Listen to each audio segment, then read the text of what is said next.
వేద పండితులచే శుభకార్యాలు, పూజలు, హోమాలు, జాతకాలు, ఆఫీస్ పూజలు చేయించుట కొరకు పూజారీస్.com.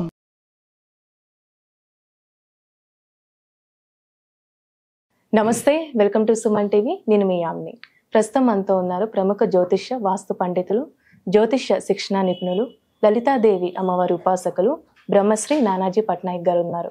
మరి గురుగారితో మాట్లాడి 12 రాశుల వారికి సంబంధించి కుజ శుక్ర కేతు కలయిక వల్ల ఏ విధంగా ఉంటుంది, ఈ విషయాల గురించి అడిగి తెలుసుకుందాం. నమస్కారం గురుగారు. శ్రీమాత్రే నమః. గురుగారు, ఇప్పుడు మనకి కుజ శుక్ర కేతు కలయిక వల్ల అసలు తులారాశి వారికి ఏ విధంగా ఉంటుందంటారు? తులారాశి వారికి కనుక తీసుకుంటే అమ్మ, ఈ శుక్ర కుజ కేతువుల కలయిక అనేటువంటిది ఇది కలయికని కాదు, వీక్షణ ప్లస్ ఒకే రాశిలో ఉన్నందుకు కూడా కలయిక తీసుకుంటారు. యాజ్ పర్ జైమిని ఆస్ట్రాలజీ పరంగా తీసుకుంటే అంటే దిస్వభావ రాశిలో ఉండే గ్రహాలు కనెక్ట్ అవుతాయి. అయితే ఎప్పుడైనా సరే వ్యతిరేక గ్రహాల యొక్క కలయిక, అది కూడా శత్రుక్షేత్రాల్లో ఉన్నప్పుడు సర్వసాధారణంగా ఏంటంటే దేశవ్యాప్తంగా కొంత రాజకీయాల్లో వ్యతిరేకత రావడం కానివ్వండి, ప్రభుత్వం మీద వ్యతిరేకత రావడం కానివ్వండి, కొంతమంది వ్యతిరేకించే వాళ్ళు ఉంటే కొంతమంది సపోర్ట్ చేసే వాళ్ళు కానివ్వండి, స్త్రీల మీద కొంత అగాత్యాలు కానివ్వండి, వాహన ప్రమాదాలు ఇట్లాంటివన్నీ కొంచెం వస్తూ ఉంటాయి. అది నేను మీకు ఎండింగ్లో వివరంగా చెప్తాను. అయితే ఇక్కడ పర్టికులర్గా ఈ తులాలగ్నం ఆర్ తులారాశి వారికి తండ్రి గారి ఆస్తికి సంబంధించిన విషయంలో జాగ్రత్తగా ఉండాలి. ఎందుకంటే 12వ స్థానంలో ఈ శుక్రకేతువులు కలుస్తూ 9లో కుజుడు ఉన్నాడు. 9వ స్థానం ఈ తండ్రి స్థానము, 12వ స్థానం అనేటువంటిది అతని యొక్క ఆస్తి. అదే విధంగా 12వ స్థానం అనేటువంటిది ఇప్పుడున్నటువంటి జీవితంలో ఇతని యొక్క వివాహ జీవితాన్ని రూల్ చేసేటువంటి స్థానం 12వ స్థానం. సో ఎప్పుడైతే ఈ 12వ స్థానంలో శుక్ర కేతువులు కలిసి ఉన్నారో ఇది ఎటువంటి ఫలితాలు ఇస్తుంది అంటే, అనవసరంగా ఇప్పుడు ఏమీ లేకపోయినా సరే చిన్న గొడవ రావడం జీవిత భాగస్వామితో, ఏమీ లేకపోయినా సరే దూరంగా అవడం, లేదా ఒక్కొక్కసారి ఏమవుతుందంటే వీళ్ళు ఏదైనా ఉద్యోగరీత్యా వేరే ప్రాంతాలకు వెళ్ళడం ద్వారా జీవిత భాగస్వామితో దూరంగా ఉండడం, ఇటువంటివి ఇస్తూ ఉంటుంది. అదేవిధంగా 12వ స్థానాన్ని మనం ఇన్వెస్ట్మెంట్ హౌస్ అంటాం. కాబట్టి వీళ్ళు ఇన్వెస్ట్మెంట్ చేసేటప్పుడు చాలా కేర్గా ఉండాలి. కాకపోతే ఎప్పుడైతే కుజుడు 3వ స్థానాన్ని చూస్తున్నాడో కొంచెం ఏంటంటే ధైర్యంగా కొన్ని పనులు చేస్తారు. అబ్బాయి ఎంత పెద్ద డేర్ స్టెప్ తీసుకున్నారో అనేటువంటి మంచి ఫలితం కూడా ఇస్తాడు ఇక్కడ. అదేవిధంగా లాభంలో రవి బుధులు కూడా ఉన్నారు. కాబట్టి ఇక్కడ ఇది ఎటువంటి ఫలితాలు ఇస్తుంది అంటే, పర్టికులర్గా ప్రమోషన్స్ కోసం మంచి తోడ్పడుతుంది ఇక్కడ. ఎందుకంటే రవి బుధులు అనేటువంటిది ఏమైతే ఉందో, ఇప్పుడు 5వ తేదీ నుంచి ఎప్పుడైతే 11వ స్థానంలోకి బుధుడు వస్తాడో బుధాదిత్య యోగం ఏర్పడుతుంది అక్కడ. సో ఎప్పుడైతే బుధాదిత్య యోగం ఏర్పడుతుందో ఇట్ గివ్స్ ప్రమోషన్స్కి వాటికి తోడ్పడుతుంది. కాకపోతే ఇది అష్టమాధిపతి అయ్యాడు కాబట్టి తాతగారి ఆస్తి విషయంలోని, తండ్రి గారి ఆస్తి విషయంలోని, ఇన్వెస్ట్మెంట్స్ విషయంలోని కొంత జాగ్రత్తగా ఉండాలి.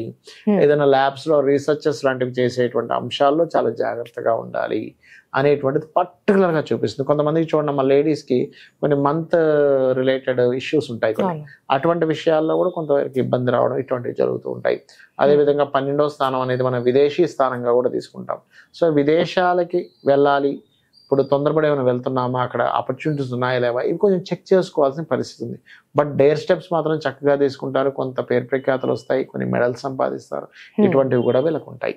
అయితే అండి, ఇప్పుడు తులారాశి వారికి ఎలాంటి పరిహారం చేస్తే మంచిది అంటారు మెరుగైన ఫలితం కోసం? ఒకటేనమ్మా, ఎప్పుడైనా సరే గుర్తుపెట్టుకోండి, కాంబినేషన్స్ ఆఫ్ ప్లానెట్స్ ఏవైతే మనకి ఇబ్బందిని ఇస్తుందో వాటికి ముఖ్యంగా ఆ గ్రహారాధన చేసుకోవాలి. అంటే ఎలాగా, శుక్ర కేతు కుజ శని గ్రహాల దగ్గర దీపారాధన చేసుకోవాలి. ఒకటి పాయింట్ నెంబర్ 1.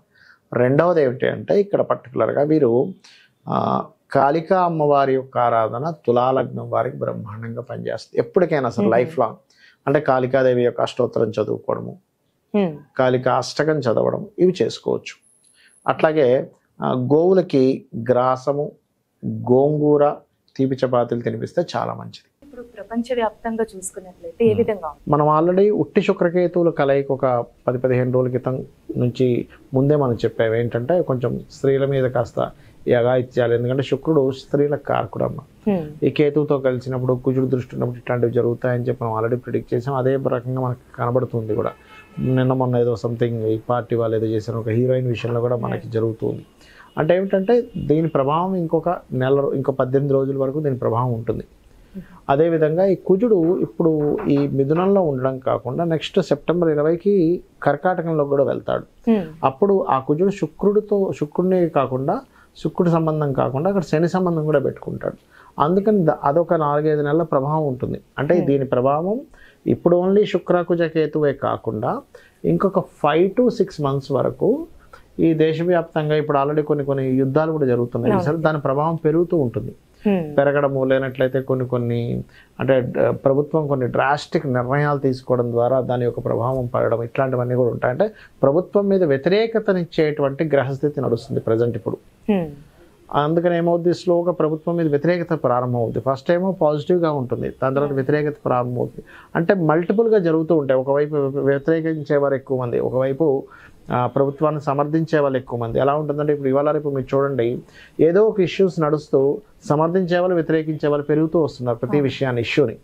ఆ రకంగా ఏమవుతుందంటే ప్రభుత్వ సంబంధించినటువంటి విషయాల్లో, ఎందుకంటే ఇక్కడ రవి కూడా మనకి శుక్రకేతువుల మీదుగా ప్రయాణం చేయనున్నాడు ఆయన. అందుకని ఏమవుతుంది, కొన్ని విభజనలు అంటే ఇప్పుడు ఆల్రెడీ ఇప్పుడు ఒక ప్రభుత్వం నడుస్తుంది, ఆల్రెడీ ఓడిపోయిన ప్రభుత్వం దీన్ని అవకాశంగా తీసుకొని ఇంకేదైనా మనం దీన్ని ప్రణాళిక చేయొచ్చా, మనం ఇంకేదైనా దీన్ని అడ్వాంటేజ్గా తీసుకొని మనం ఏదైనా చేయొచ్చా అనేటువంటిది ఉంది. కాబట్టి ఈ రవి కేతువు మీదుగా సంచారం జరుగుతుంది కాబట్టి నెక్స్ట్ కాస్త ప్రభుత్వాలు కూడా జాగ్రత్తగా ప్రభావం ఉంటుంది. అయ్యో పొలిటికల్ మీద జరిగేటువంటి గొడవల వల్ల పొలిటికల్ మీద ప్రభావం వచ్చే ఛాన్సెస్ ఉంది రాబోయే ఇక్కడ నుంచి ఒక 5 to 6 months వరకు అనేటువంటిది బలంగా చూపిస్తుంది. ఎందుకంటే ఈ కుజుడు ఇప్పుడంటే శత్రుక్షేత్రంలో ఉన్నాడు మిథునంలో, కానీ తర్వాత నీచస్థానంలోకి వెళ్తాడు. నీచస్థానంలోకి ఎప్పుడైతే వెళ్ళి తను శనిని వీక్షిస్తాడో, అష్టమంలో ఉండే శనిని, అక్కడి నుంచి అష్టమంలో ఉండే శనిని వీక్షిస్తాడో, శని కుజులు ఎప్పుడైతే వీక్షణ జరుగుతుందో ఏమవుతుందంటే ఈ ఫలితాలు ఇస్తుంది. అలాగే కొంత వాహన ప్రమాదాలు, శుక్రుడు వాహనాలకు కారకుడు. ఈ 18 రోజులు దాదాపుగా మనకి సెప్టెంబర్ 18th వరకు కొంచెం వాహనాల విషయంలో, అది ట్రైన్లు కావచ్చు, బస్సులు కావచ్చు, కొంచెం ప్రయాణాలు చేసేటప్పుడు కొంత జాగ్రత్తగా ఉండాలి. సడన్గా ఉన్నటువంటి ఏదైనా ఒక రాజులు ప్రయాణించేదంటే ఇప్పుడు సీఎంలు పిఎంలు ఉన్నారు, వాళ్ళు ప్రయాణించేటువంటి వాహనాలు కూడా కొన్ని చెడిపోవడం సడన్గా ఇట్లాంటివి జరుగుతూ ఉంటాయి. ఇవి కొంచెం పర్టికులర్గా చూసుకోవాలి. ఇది 18th వరకు పర్టికులర్గా ఈ సీఎంలు కావచ్చు, పిఎంలు కావచ్చు, ఎమ్మెల్యేలు ఎంపీలు కావచ్చు, వీళ్ళు ప్రయాణించేటువంటి దాంట్లో మరి వీళ్ళందరికీ కూడా ఇబ్బంది కలగకుండా ఉండాలంటే ఏం చేయాలి? మెయిన్ ఆస్ట్రాలజీ యొక్క మెయిన్ ఉద్దేశమే అది. అంటే ఏంటి, మీకు ఇలా ఉంది కాబట్టి దీన్ని ఎట్లాగా అధిగమించాలి చూసుకున్నట్లయితే ముఖ్యంగా నవగ్రహాల్లో శుక్ర, కేతు, కుజ, శని, ఈ 4 గ్రహాలు గుర్తుపెట్టుకోండి. శుక్ర, కేతు, కుజ, శని, వీలైతే రాహు. మెయిన్గా అయితే ఈ మేజర్గా ఈ 4 గ్రహాల దగ్గర దీపారాధన చేయాలి. రెండవది ఏంటంటే అమ్మవారి యొక్క ఆరాధన, అందులో ముఖ్యంగా లలితా అమ్మవారి యొక్క ఆరాధన, గణపతి యొక్క స్తోత్ర పఠనము, సుబ్రహ్మణ్యేశ్వర స్వామి ఆరాధన చేయడము. బయటికి వెళ్ళే ముందు వీలైతే ఏదైనా ఇంపార్టెంట్ వర్క్స్కి వెళ్తున్నప్పుడు కొంత చండీ పారాయణం వినడము, చండీ వినడము, లేనట్లయితే ఓం దుర్గాయ నమః అనే నామస్మరణ చేయడము, ఇలాంటివి కనుక చేసుకున్నట్లయితే బాగుంటుంది. అయితే కొంతమందికి ఇందులో మనం ఇప్పుడు రాశి ఫలాలకు సంబంధించిన ఒక్కొక్క రాశి చెప్పుకున్నాం, కానీ కొంతమందికి రాశి తెలియదు. అలాంటి వారు కూడా ఇప్పుడు నేను చెప్పినటువంటి దానాలు ఇచ్చుకుంటూ, అంటే ఈ దీపారాధన చేయడము, వీలైతే గోవులకి గ్రాసం ఉంటుంది, గ్రాసము, తీపి చపాతీలు అంటారు, అంటే తేనె పూసిన చపాతీలు తినిపించడము, అదేవిధంగా క్యారెట్స్ తినిపించడము చేసినట్లయితే వాళ్ళ లైఫ్లో వాళ్ళకి తెలియదు కదా, వాళ్ళ లగ్నం ఏంటో తెలియదు, రాశి ఏంటో తెలియదు, వాళ్ళు రాయలేదు. అలాంటి మరి గ్రహస్థితి వచ్చింది ఎలా ఉంటుంది అని డౌట్ వస్తుంది. ఈ పరిహారం కనుక చేసుకున్నట్లయితే ఇబ్బంది అనేటువంటిది రాదు. ఈ విధంగా చేసుకోవచ్చు. తెలిసిన వాళ్ళకి ఆ పర్టికులర్ అంశాల్లో జాగ్రత్తగా ఉండాలి. నేను చెప్పేది ఒకటే, ఈ శుక్రుడు మారే వరకు కూడా స్త్రీలను ఒంటరిగా కొన్ని ప్రదేశాలకు వెళ్ళినప్పుడు ఇబ్బంది ఉంటుంది అన్నప్పుడు కొంచెం జాగ్రత్తగా ఉండడం మంచిది. చాలా చక్కగా తెలియజేసే గురుగారు, ధన్యవాదాలండి. శ్రీమాత్రే నమః. సుమన్ టీవీలో మీ పర్సనల్ అండ్ బిజినెస్ ప్రమోషన్స్ కోసం కింది నెంబర్కి కాంటాక్ట్ చేయండి.